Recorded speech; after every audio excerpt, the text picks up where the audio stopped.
Hi, I'm Mike Jolly, and I'm a Senior Product Manager at Canadian Solar. This is my EP-Cube installation.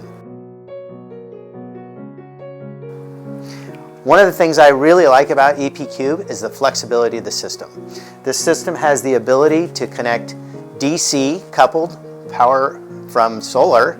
You have 4 micro MPPT channels that you can connect DC solar into. Connects to the grid, of course.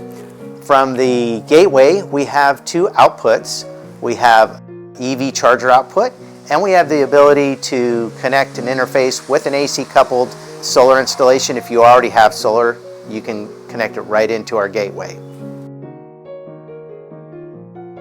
I have the main power that is over here, and over behind the camera, I have the sub panel.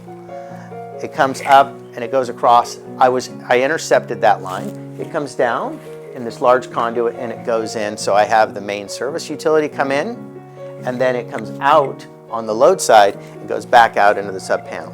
So I'm supplying the whole sub panel with power that can be used through the battery, through the solar, or utility. It will blend the power as needed.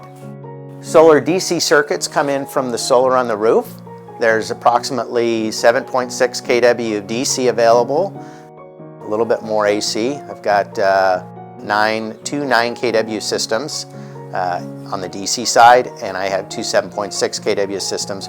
One of them is through the EP-Cube, and I previously have a competitor's, a different inverter on the other system that comes in on the AC side.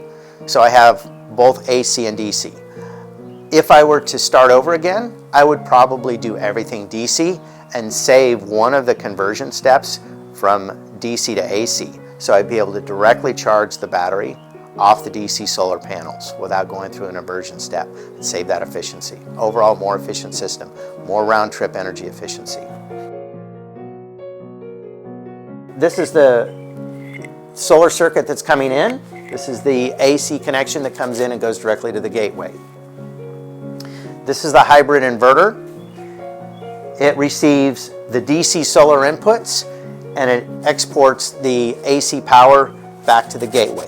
The gateway makes the decision what power it will use from the solar, it will use all the solar power, and then it will pull from the utility as needed, or the battery, depending on what setting you have for backup or time of use.